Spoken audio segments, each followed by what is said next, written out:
প্রিয় সাংবাদিক বন্ধুরা, আমার ভাই রুবেল তালুকদার ও ভাইকে হাবিব হাওলাদার এর সাথে ঢাকায় আশুলিয়া বৈষম্য বিরোধী ছাত্র আন্দোলনের সাথে সক্রিয়ভাবে জড়িত ছিলেন। 2024 তারিখে বৈষম্য বিরোধী ছাত্র আন্দোলনের সাথে আনুমানিক সকাল 10:10 সময় তারা জড়িত হয়। আশুলিয়া থানার সামনে পুলিশের সাথে ছাত্র জনতার সংঘর্ষে আশুলিয়া গুলিবিদ্ধ হয়।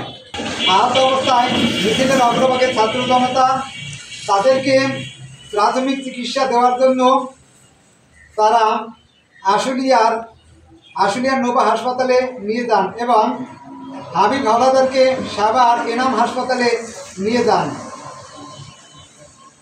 এবং তিনি বর্তমানে সেখানে আইসিইউতে।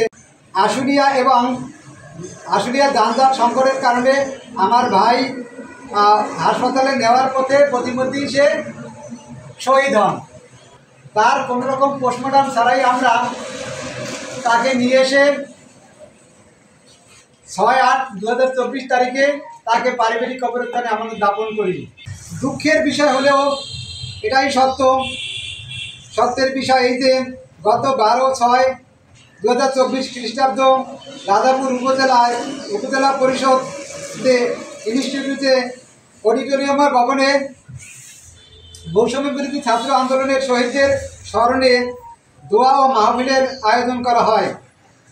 এ সময় প্রশাসনিক কর্মকর্তা, শিক্ষক এবং বিভিন্ন প্রতিষ্ঠানের শিক্ষার্থীরা দোয়া ও মাহফিলে অংশ নেন, কিন্তু শহীদ রুবেল হোসেনের পিতামাতা ও পরিবারের কাউকে দাওয়াত দেওয়া হয় নাই।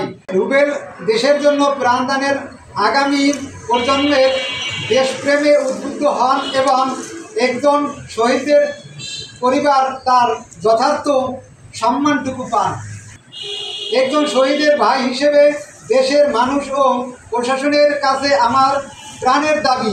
পরিশেষে আমরা বলতে চাই, সত্য উদ্ঘাটন যাতে ধামাচাপা না পড়ে, প্রকৃত সত্যটি জাতির কাছে স্পষ্টভাবে আমরা রাষ্ট্রীয়ভাবে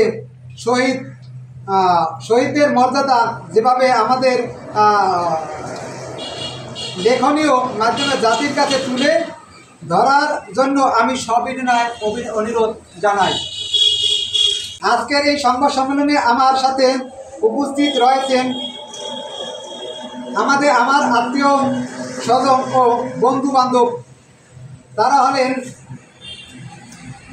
শহীদ রুবেলের পিতা মোহাম্মদ মালেক তালুকদার, শহীদ রুবেলের বড় ভাই সুমন তালুকদার, শহীদ রুবেলের চাচাতো ভাই রবিউল ইসলাম রাকিব তালুকদার, শহীদ রুবেলের আরেক চাচাতো ভাই রিয়াজ তালুকদার, শহীদ রুবেলের আরেক ভাই নয়ন তালুকদার,